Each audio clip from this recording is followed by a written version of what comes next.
Alhamdulillah, wassalatu wassalamu ala rasulillah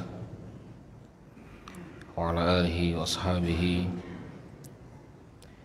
wa man tabi'ahu bi ihsanin ila yaumiddin. Asyhadu an la ilaha illallah wahdahu la syarikalah wa asyhadu anna Muhammadan abduhu wa rasuluh.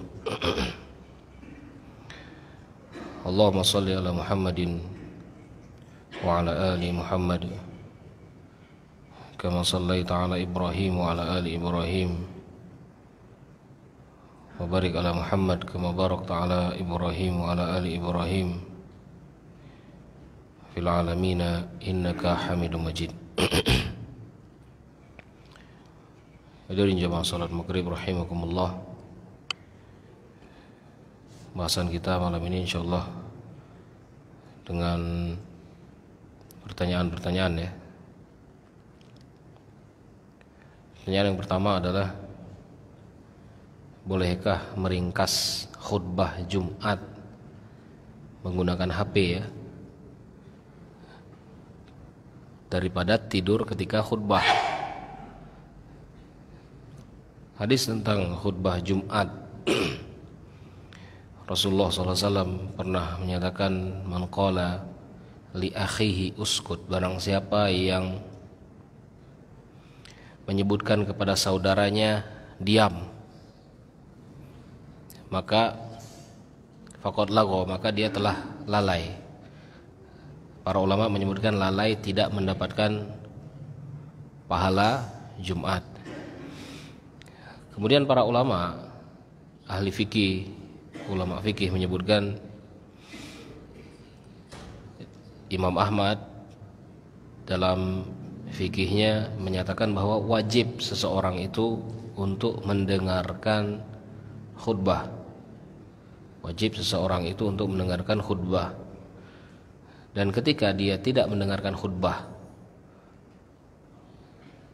entah itu dikarenakan berbicara ataupun sesuatu yang lainnya, maka dia berdosa. Mafhum dari hadis ini ya, mafhum itu artinya yang bisa diambil kesimpulannya dari hadis yang tadi.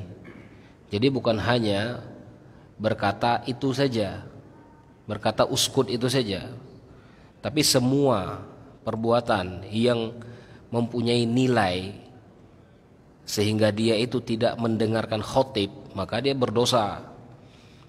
Berarti dalam hal ini tidur berdosa juga dalam mazhab Imam, walaupun dia tidak berbicara uskut, paham ya? Walaupun dia tidak berbicara diam kepada saudaranya, gitu loh, ya. Jadi ilahnya adalah ketika dia lalai untuk mendengarkan khotib. Ketika khutbah, dia datang kepada Rasulullah SAW, dia bertanya kepada Rasulullah SAW. Dia bertanya itu berbicara ada? Berbicara kan? Ketika khutbah dia berbicara. Dia meminta kepada Rasulullah SAW supaya diturunkan hujan. Ya. Maka Rasulullah SAW langsung merespon laki-laki itu, ya, dan melakukan doa istisqa, doa meminta hujan. Dan Rasulullah SAW tidak menyalahkan laki-laki yang berbicara tadi, dikarenakan dia berbicara dengan Rasulullah SAW. Dalam mazhab Imam Syafi'i, mendengarkan khutbah derajatnya hanya sampai ke istihbab saja, mustahab. Ya, jadi ketika dia fokus mendengarkan khotib, ya, kemudian ada sesuatu, satu kalimat, dua kalimat yang melalaikan dia cuman meninggalkan mustahabat saja, sesuatu yang mustahab, perkara sunnah, dan dia tidak dianggap berdosa ketika itu. Ya, dia tidak dianggap berdosa dalam mazhab Imam Syafi'i. Allahu a'lam, khilaf di antara para ulama di sini, dan ana sendiri lebih condong ke pendapat Imam Ahmad bahwa orang yang lalai dalam mendengarkan khutbah, apapun amalannya, apapun amalannya ya. Jadi ketika dia melakukan suatu amalan yang dia itu masih tetap dalam konteks mendengarkan khutbah, itu tidak dipermasalahkan. Ya, tidak dipermasalahkan. Tapi ketika dia melakukan suatu amalan, entah itu berbicara, entah itu keluar, masuk masjid, berkeliling, bergerak, dan dia melalaikan khotib, maka di situ dia berdosa. Ya. Jadi dalam perkara ini daripada tidur lebih baik meringkas lewat HP. Ya. Lebih baik meringkas lewat HP. Gitu loh. Dan anak sendiri meringkas dengan HP. Khotib yang sedang melakukan khutbah. Ya. Jadi Allahu a'lam boleh meringkas pelajaran yang di dalam khutbah Jumat dengan HP, dan tidur itu juga termasuk orang yang berdosa dalam melakukan sholat Jumat karena dia meninggalkan khutbah. Ya, karena dia meninggalkan khutbah. Jadi jangan fokus ke perkataannya. Kalau kita fokus ke perkataannya, diam, lep, hilang deh. Lagi hilang akal, tidur. Ya. Jadi fokusnya adalah mendengarkan khotib gitu. Ya. Kemudian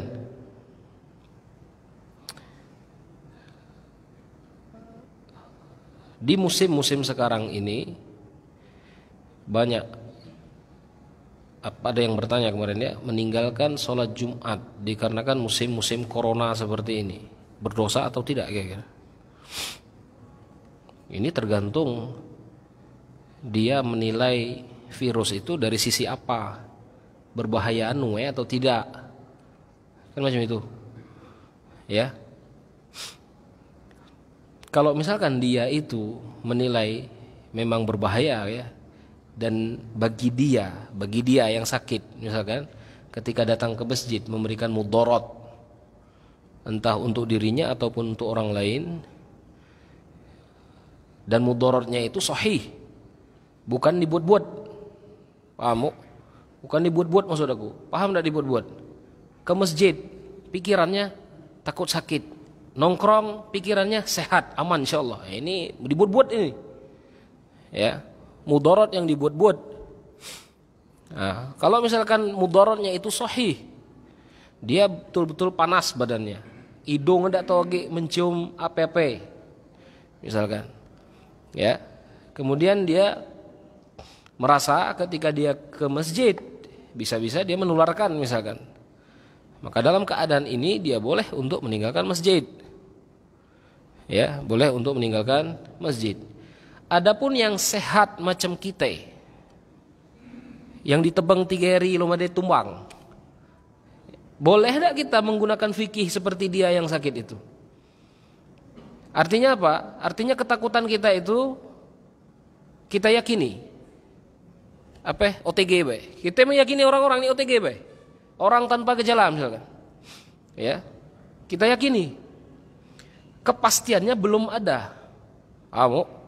Kepastiannya belum ada. Cuman kita yakini dikarenakan data itu selalu meroket ke atas.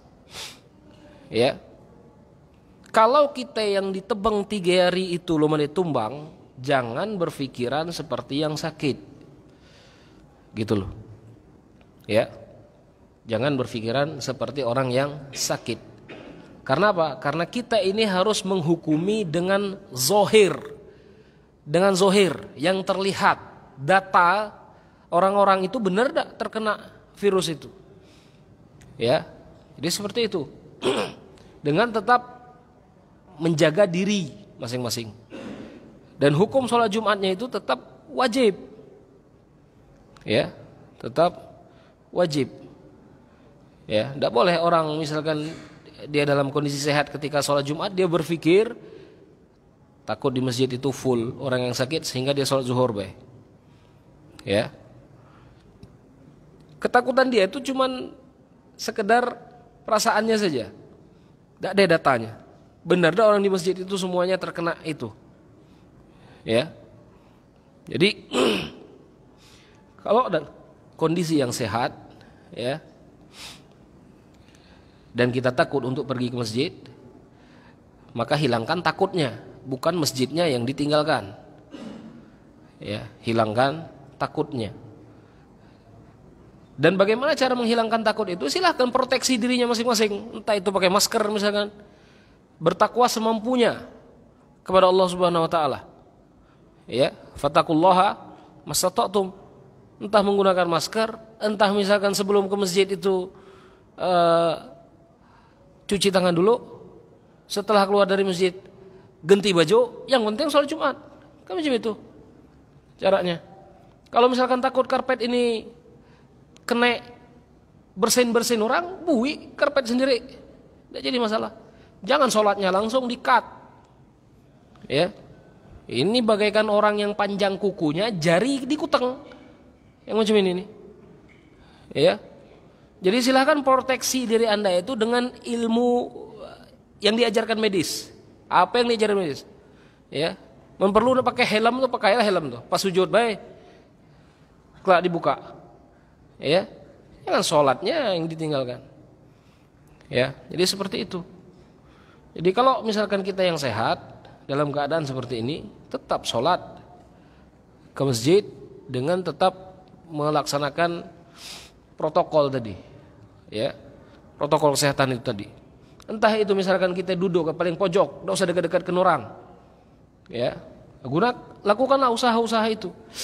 Jangan langsung sholatnya yang ditinggalkan, sholat Jumatnya yang ditinggalkan, ya. Tapi bagi yang sakit tadi, dia meninggalkan sholat Jumat jadi masalah, ya, dia gantikan dengan sholat zuhur.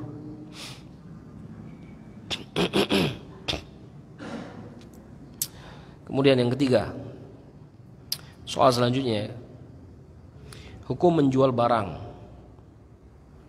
secara kredit tapi masih disewakan sampai barang itu dibayar lunas.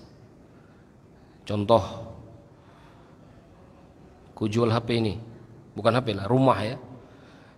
Karena menjual rumah dan rumah itu sedang disewa sekarang. Ana mau jual, tet. Rumah itu sedang disewa. Paham ya? Kemudian yang menyewa ingin membeli rumah itu. Yang menyewa itu ingin membeli rumah itu. Diberikanlah DP 10 juta. Misalkan. Harga cashnya 100 juta. Harga kredit 120 juta. Ya, dengan berapa bulan berarti? Kalau 120 juta, 12 bulan ya. 12 bulan. Ya.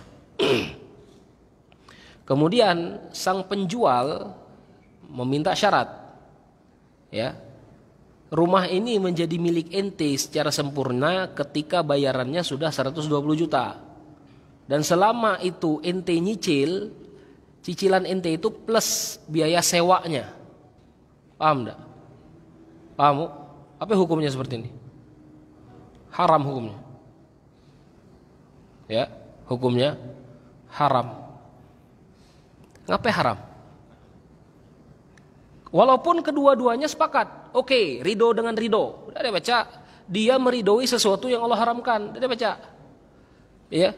Makanya banyak orang yang menghalalkan riba itu, yang penting ridho. Udah dia baca, yang penting ridho. Kawan zina, dia baca ridho. Ya. Coba ditanyakan orang zina, atau ridho enggak? Ridho ah. Macam mana baca ada di ridho? Ya. Di dalam akad ini, ridho dengan ridho tak kena. Karena akadnya haram. Ngapain haram? Dia memasukkan dua akad dalam satu akad. Ya. Yang pertama akad jual beli. Jual beli apa ya? Kredit, jual beli kredit. DP sudah diberikan. Gitu loh. Ketika DP sudah diberikan, barang itu sudah menjadi milik apa ya? Yang memberi DP. Maka sewa ketika itu harus dipotong, di-cut sewanya. Jangan kalau sewa berjalan, DP dimakan. Paham ya? Ini tidak boleh. Gitu loh. Kecuali beda bentuk bentuk akadnya. Ya. Contoh bentuk lain. ana yang beli rumah. Ya, ana yang beli rumah. Kemudian ana bikin akad kredit.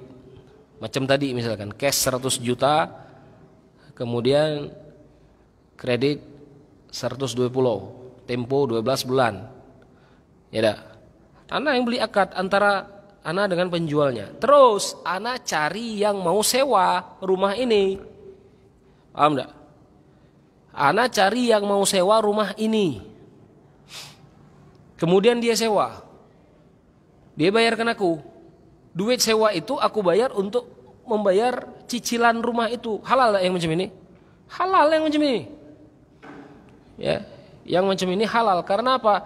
Akad pertama sudah selesai, tapi yang tertinggalnya itu cuman dainnya saja, cuman hutangnya saja, hutang kredit itu.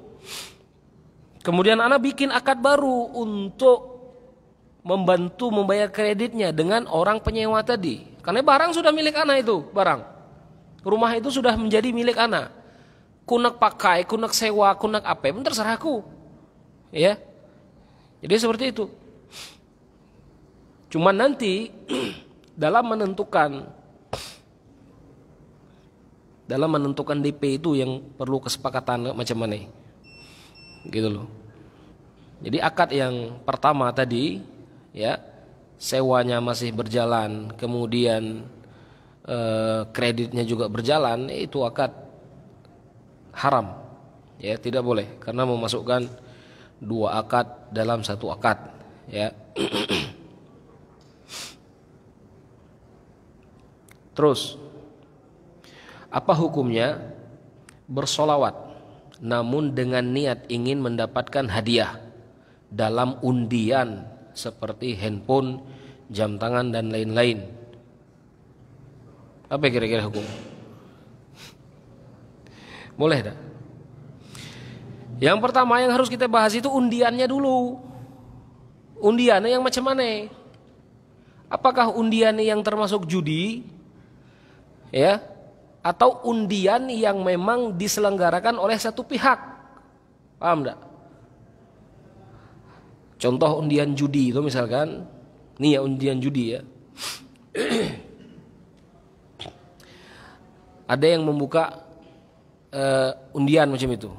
Kemudian kita syarat mengikuti undian, ente harus mempunyai kupon ini misalkan. Paham ya? Nah, kupon itu kita beli dengan duit. Kupon itu kita beli dengan duit. Ya. Duit-duit kupon ini yang dijadikan hadiah.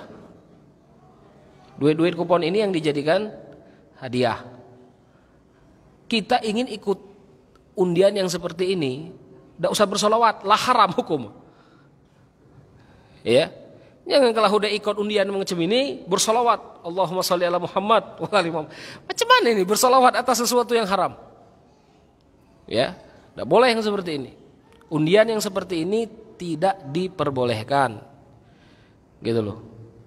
Tapi misalkan undian yang lain, contoh mahasiswa Madinah itu kalau ingin haji, tidak pacak dia langsung. Ya, dia harus daftar dulu. Habis daftar, semua yang daftar itu kelak diundi. Ya, diundi. Nah, undian yang seperti ini boleh ada hukumnya? Boleh. Karena yang menyelenggarakan haji itu pihak kampus. Pihak kampus yang diberikan kepada hanya beberapa mahasiswa. Gitu ya. Yang sudah daftar, dikumpulkan nama-namanya, kemudian diundi. Undian yang seperti ini boleh hukumnya. Bukan undian judi. Nggak madakan dosen. Ini undian haram. Ah, ketawa dosen itu. Ya. Sama-sama undian kan? Undian yang pertama haram, undian yang kedua halal. Ya. Nah, kalau bentuk undian yang kedua, kita berharap nama kita yang keluar haji misalkan. Kemudian kita memperbanyak sholawat kepada Rasulullah SAW. Ya, memperbanyak sholawat kepada Rasulullah SAW. Agar nama kita yang keluar, boleh atau tidak? Boleh. Ya. Boleh, tidak jadi masalah. Inilah yang disebut dengan tawasul bi hubbin nabi. bertawasul dengan kecintaan kita kepada Rasulullah SAW. Bahkan dalam doa itu disunahkan untuk membaca sholawat supaya doa kita itu terangkat kepada Allah Subhanahu Wa Taala. Ya. Bahkan Rasulullah SAW menyebutkan man shalla alayya marratan sallallahu alaihi asyara. Barang siapa yang bersolawat kepadaku 1 kali, maka Allah akan memberikan dia pahala sebanyak 10 kali salawat. Dongkrak kan salawat itu. Ya. Jadi ditengok dulu bentuk undiannya itu apa. Ya. Kalau undiannya itu halal, kita memperbanyak salawat kepada Rasulullah SAW.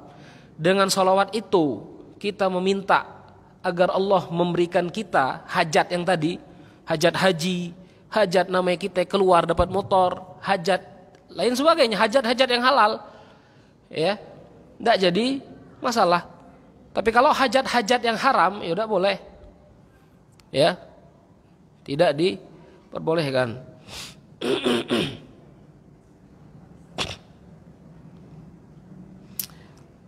Kemudian, apakah benar manusia yang belum baligh ketika meninggal nantinya akan diberikan syafaat oleh Allah untuk kedua orang tuanya? Benar tak? Benar kalau benarnya.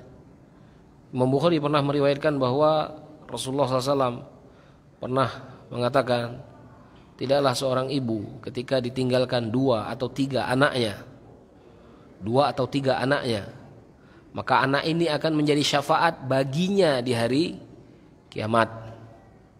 Ya, jadi sahih bahwasanya anak yang belum balik itu akan menjadi syafaat bagi orang tuanya. Ya. Bagaimana kalau anak hasil zina? Bagaimana kalau anak itu hasil zina? Ya. Meninggal ketika lahir. Apakah memberikan syafaat juga kepada orang tuanya? Rinci kasusnya. Anak zina itu apa? Anak hasil zina.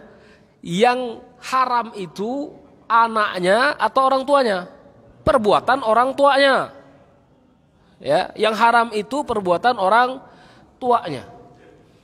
Kemudian tahu-tahu wanita zina itu hamil misalkan. Setelah dia hamil dia baru guncang dunia, taubat kepada Allah Subhanahu Wa Taala. Jadi tergantung emaknya ini juga. Ya, emak ini termasuk orang-orang yang bertaubat atau emaknya ini termasuk orang-orang yang durhaka kepada anaknya tadi. Karena anak hasil zina itu nasabnya diberikan kepada siapa? Kepada ibunya ya. Ketika nasab itu diberikan kepada ibu, maka tergantung emaknya itu tadi. Dia termasuk orang-orang yang bertobat setelah berzina, atau dia termasuk orang-orang yang menunggu bayi ini lahir, udah lahir kelak dibreken mak, aku berzina boleh misalkan. Paham enggak? Kan ada yang macam ini. Zina lahir anaknya kelak dibreken orang tua ya, dia nyari duit boleh, zina boleh. Ya. Nah, ini yang mood kacau dunia persilatan ini. Ya. Kalau misalkan dia berzina, hamil, kemudian dia bertaubat kepada Allah Subhanahu Wa Taala, bertaubat ya, meninggal anaknya, bisa menjadi syafaat atau tidak? Insya Allah bisa menjadi syafaat, gitu loh. Ya, karena kenapa? Karena Rasulullah SAW pernah didatangi wanita zina, hamil dia, kemudian Rasulullah SAW menyuruh tunggu sampai bayi itu keluar. Bayi dalam perut itu keluar. Setelah bayi itu keluar, datang lagi perempuan itu. Setelah datang perempuan itu, diusir Rasulullah lagi. Tunggu sampai bayi itu sudah engkau susui 2 tahun. Hadis sahih ini. Kemudian setelah 2 tahun, datang lagi dia kepada Rasulullah SAW. Diberikan anaknya yang sudah disusui. Kemudian wanita ini dirajam oleh Rasulullah SAW. Rasulullah rajam, Rasulullah solati. Rasulullah solati itu arti apa? Apa maksud Rasulullah menyolati dia? Rasulullah ingin memberi syafaat kepada dia. Ya. Kalau orang itu tidak ingin disolati Rasulullah, kecet harapannya dia dapat syafaat Rasulullah SAW. Bahkan para sahabat itu ketika mendengarkan Rasulullah mendoakan mayit, aku berharap aku yang menjadi mayit. Karena Rasulullah yang mendoakan. Ini perempuan yang berzina, dihukum rajam, kemudian dia disolati Rasulullah SAW. Diingkari Umar bin Khattab. Umar bin Khattab tidak ridho. Ngapa Rasulullah SAW ini menyolati wanita zina? Umar tidak tahu taubatnya dia. Gitu loh. Dia bertaubat, diterima Allah Subhanahu wa taala, bisa menjadi syafaat bagi orang tuanya. Tapi sebaliknya, dia belum ada taubat. Ya, dia tidak bertaubat kepada Allah Subhanahu wa taala. Bisa ada? Oh, tidak baca. Karena apa? Karena secara umum syafaat itu atas izin Allah Subhanahu wa taala. Ya, syafaat itu atas izin Allah Subhanahu wa taala. Dan tidak bisa seseorang itu memberikan syafaat kecuali atas izin Allah Subhanahu wa taala. Bahkan para nabi tidak bisa memberikan syafaat kecuali atas izin Allah. Ya. Imam Bukhari pernah meriwayatkan ketika seorang meminta syafaat kepada Nabi Adam tidak bisa. Disuruhnya ke Nabi Nuh tidak bisa juga. Disuruhnya ke Nabi Ibrahim tidak bisa juga. Disuruhnya ke Nabi Musa tidak bisa. Disuruhnya ke Nabi Isa tidak bisa, disuruhnya ke Nabi Muhammad SAW. Jadi Nabi pun tidak bisa memberikan syafaat kecuali atas izin Allah Subhanahu wa taala. Maka anak yang seperti ini juga, kalau dia bertobat, insya Allah dia bisa memberikan syafaat bagi kedua orang tuanya. Terus berlanjut pula, bagaimana kalau wanitanya hamil mengalami keguguran dalam usia kandungan 2-3 bulan. Usia 2-3 bulan itu sudah ditiupkan ruh atau belum? Kira-kira 2-3 bulan itu sudah ditiupkan atau belum? Kira-kira ya. Setelah 3 bulan itu baru ditiupkan. Maka ketika dia sebelum masa itu, sebelum ditiupkan ruh, Allahu alam ya, bukan hadis syafaat tadi yang dia dapatkan, tapi hadis tentang sabar ataupun perkara sabar. Sesungguhnya Allah itu memberikan orang sabar itu pahala tanpa hisab. Ya. Jadi seperti itu.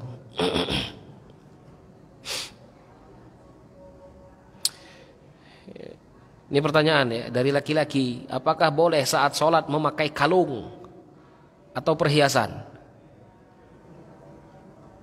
Kalau perempuan boleh, kalau laki-laki macam mana? Haram. Ya. Kalau laki-laki haram, sah tak sholat dia? Sah sholatnya, tapi haram. Ya, sholatnya sah tapi haram. Mana dalilnya? Dalil umum. Ya, dalil umum. Allah melaknat mutasyabbihat, seorang laki-laki yang menyerupai perempuan dan perempuan yang menyerupai laki-laki. Ya. Nah, sekarang rinci lagi kasusnya. Kalung itu disebut menyerupai atau tidak kira-kira? Macam mana kalau aku ngalong apa itu? Kunci motor aku tuh. Disebut menyerupai tidak kira-kira? Macam mana kalau aku pakai kokat? Petugas haji dikalungkan juga menyerupai perempuan enggak? Kalung yang macam mana? Kalung yang digunakan dia untuk berhias. Itu dia. Rinci kasusnya. Yang kalau udah nih kawan pakai kokat, kalung haram. Ini mood kacau nih. Ya. Rinci. Biasakan untuk merinci kasus. Oh, jangan main tebak-tebak gambar ini. Ya. Dirinci kasusnya. Maka perkataan ya, ini perkataan Imam An-Nawawi. Ya, setiap sesuatu yang perempuan berhias dengan itu, ya, kemudian laki-laki juga menggunakannya untuk berhias dengan itu, maka itu termasuk tasyabbuh, kata Imam An-Nawawi, mazhabnya Syafi'i, ya, termasuk kalung, ya, termasuk kalung. Kalau dia pakai kalung emas, double kuadrat dia dosanya. Ya. Lah dosa pakai kalung, lah dosa pakai emas kuadrat deh. Hah? Pakai bedak. Bedak.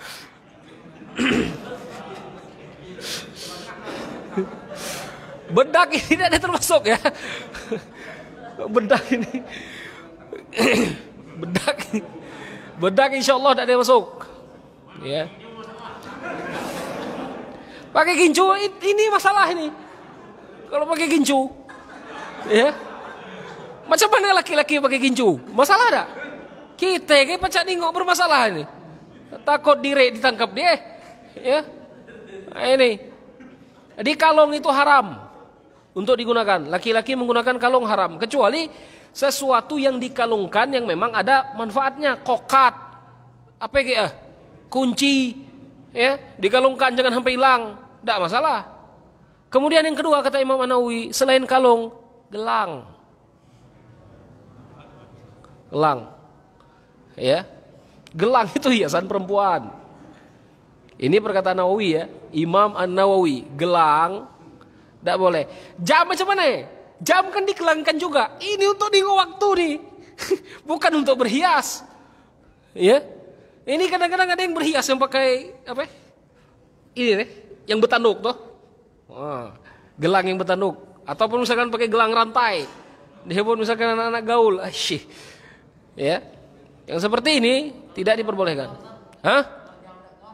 Jam dakor. Hai, ini sakau ini.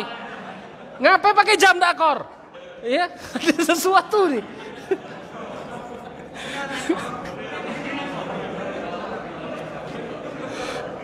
Macam mana kira-kira? Orang pakai jam dakor, dia tuh niat berhias atau berniat untuk mempermalukan diri kira-kira?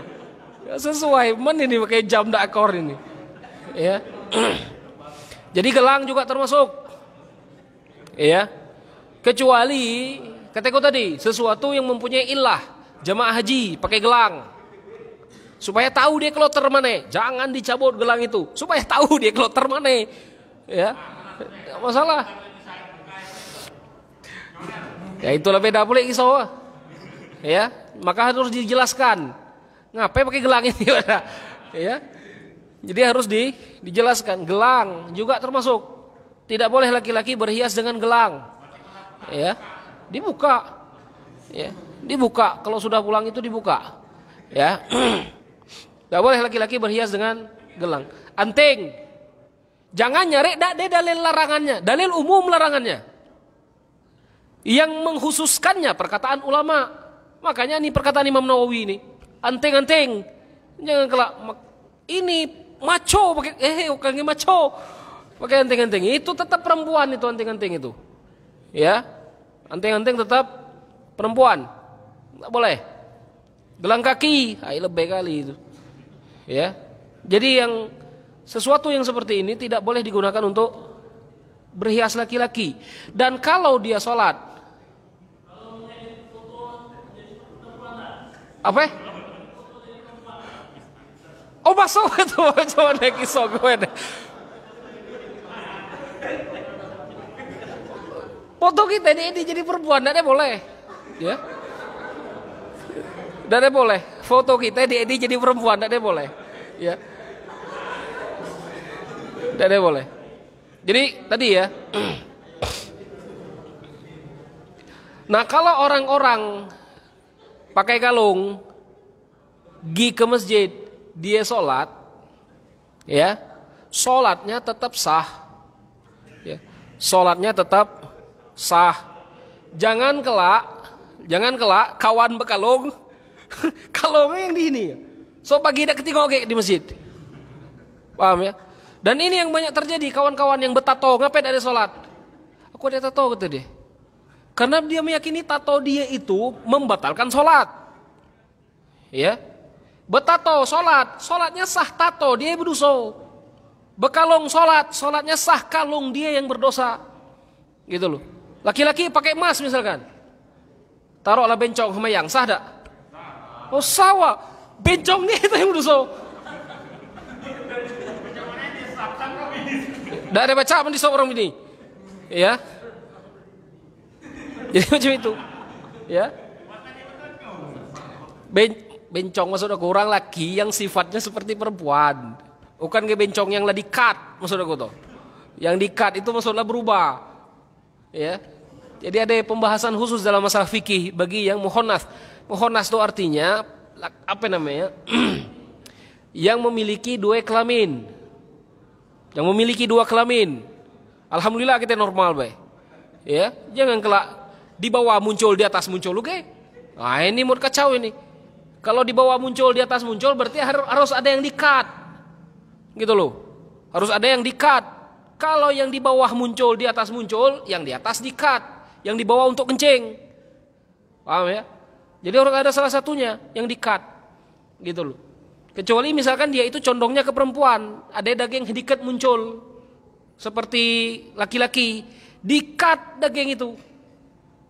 Ya. Kemudian dijadikanlah dia itu seorang perempuan. Gitu loh. Ya. Tapi kalau dia lahir berpedang, kemudian jadi orang ini. Ah, ini perkara ini yang seperti ini. Ya.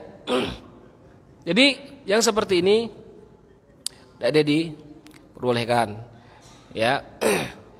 Dan sholat mereka tetap sah. Tapi ketika mereka sudah mulai sholat dalam ilmu dakwahnya, ketika mereka mulai sholat, mudah-mudahan sholat mereka itu yang merubah apa namanya, tato dia tadi, yang merubah kalung dia tadi, yang merubah gelang dia tadi. Jadi itu yang diharapkan. Karena apa? Karena Allah menyebutkan dalam Al-Quran itu ya, inna sholata tanha anil fahsya. Orang ketika dia terbiasa sholat, dia pasti aneh sendiri dengan sesuatu yang jelek yang ada di badan dia. Tapi kalau orang itu tidak dehua sholat, ya, tidak pernah sholat sama sekali, jauh dari Allah Subhanahu Wa Taala, ya, maka dia tidak akan pernah untuk merubah kebiasaan jelek yang terbiasa dia lakukan, gitu loh. Jadi laki-laki yang lagi pakai perhiasan macam ini, tidak usah dicabut lah, ya, dibuang. Terus, apa hukum suami menceraikan istri lewat WA? Apa hukum? Hah? Sah. Kalau lo badai hudai soal.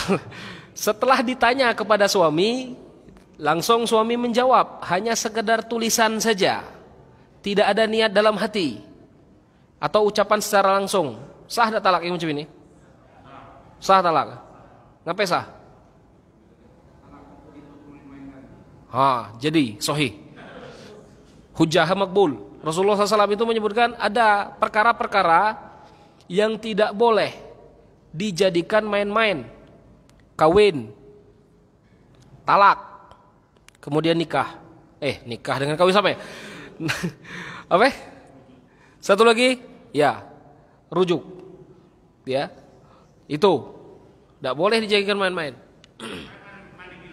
Sama lah. Tidak boleh, ya. Cuman sebagian ulama itu menyebutkan bahwa akad harus disertai dengan niat, gitu loh. Maka dalam bab talak ini, talak itu dibagi menjadi dua bentuknya: talak sorih, talak kinayah. Talak sorih itu langsung, bini, kau usah diadap muka kowe, kau talak hari ini. Sarih itu namanya. Ya, itu talak sorih. Nek dak nek talak satu itu. Jangan kelahure.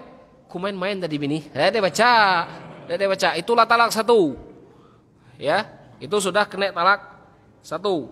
Terus talak kinayah. Menggunakan nafas kinayah. Kinayah itu artinya bahasa-bahasa yang mengarah kepada talak. Ya. Langok kuning okane. Gila pulang ku mabak kamu dah. Kinayah tapi. Itu kinayah. Paham ya? Tahu-tahu bini pulang. Talak dah. Tergantung niat suaminya. Kalau niat suaminya melafazkan lafaz itu talak dia. Ya, tapi kalau istri bertanya, kan nyebut ini nalak apa macam mana? Kuda ada nalak tapi kahne lah. Dak ada kena talak. Paham ya? Berarti laki itu tengah langok waktu tu bae. Ya, tidak kena talaknya seperti ini. Maka talak yang menggunakan lafaz kinayah. Apa bahasa Indonesia kinayah itu? Kiasan. Dengan bahasa kiasan. Sesuai dengan niat suaminya. Turun masalah dari situ. Talak dengan kitabah, tulisan. Apakah termasuk talak yang sharih? Apa termasuk talak kinayah kira-kira? Kira-kira ini. Talak sharih. Talak sharih kalau memang dia nulis benar-benar. Dia nulis tengah mikir-mikir. Macam mana? Kira-kira. Paham enggak maksud aku? Dia itu berniat untuk mentalak istrinya, tapi agak dia tahan, enggak dia terkeluar dia. Cuman diungkapkan. Nak ngirim enggak terlalu. Nak ngirim enggak terlalu, terpecit tap terkirim. Paham? Paham kasusnya? Ini kasus Vicky nih. Jangan kalau langsung sah baik. Ya. Terkirim misalkan. Atau misalkan suami itu tadi tengah nulis surat, misalkan ya. Agak ragu-ragu dalam hatinya, talak pedak. Cuman mendak dari talak inilah berat kasusnya misalkan. Misalkan ya. Ditulis dia misalkan, ya. Tertidur. Padahal lo ada dikirim. Niat suami tadi nulis dulu, kalau lo ngirimnya taruh dulu di kantong, tahu-tahu dia tertidur langsung dibaca oleh istrinya. Talak sah tidak di sini kira-kira? Ini permasalahan gitu loh. Jadi soal ini kembali kepada suaminya. Paham enggak? Suami main-main dalam masalah talak, dia berdosa. Gitu loh. Dia yang berdosa. Ya, maka dalam masalah talak ini jangan main-main. Kalau misalkan dia itu sudah berniat untuk talak, dia kirim tet misalkan. Allah tahu niat dia. Benar kan? Allah yang tahu niat dia. Dia kirim. Sah talaknya. Tapi kemudian sore ya, dak aku main-main bae. Istri menganggap dak sah, tapi Allah menganggap itu talak satu. Paham enggak? Ya. Allah menganggap itu talak satu. Kalau kita main-main dalam bab ini, kita yang berdosa sebagai suami ya. Ya. Jadi yang seperti ini kembali kepada suaminya. Ya, apakah dia ngirim atau benar-benar untuk mentalak? Kalau dia ngirim benar-benar untuk mentalak, sah talaknya. Ya, tapi kalau dia terkirim dak hangajo, ada rasa enak nalak tapi lo made keluar dari mulut itu baru tertulis baik, tapi lo made niat ngirim, lah terpecit atau apa segala macam, maka yang seperti ini Allahu alam ya dak kena talak. Tapi kalau suaminya dia sudah berniat mentalak, tapi sore hari dia yang rubah fatwa dia yang berdosa suaminya. Istri dak dia berdosa. Ngapain? Istri itu cuman menerima. Ya. Menerima istri itu. Kalau istri mentalak dak baca, jangan dibalak. Suami kaku talak dak dia baca. Talak itu lafaznya dari suami. Ya. Jadi macam itu. Allahu a'lam, gak ada hiku. Cuman waktu lebih kelak ya. Insyaallah kita lanjut di pertemuan yang lain. Mudah-mudahan apa yang kita bahas mendapatkan berkah dan manfaat dari Allah Subhanahu wa taala. Kita tutup dengan kafaratul majlis. Subhanakallahumma bihamdika asyhadu an la ilaha illa anta astaghfiruka wa atubu ilaih. Assalamualaikum warahmatullahi wabarakatuh.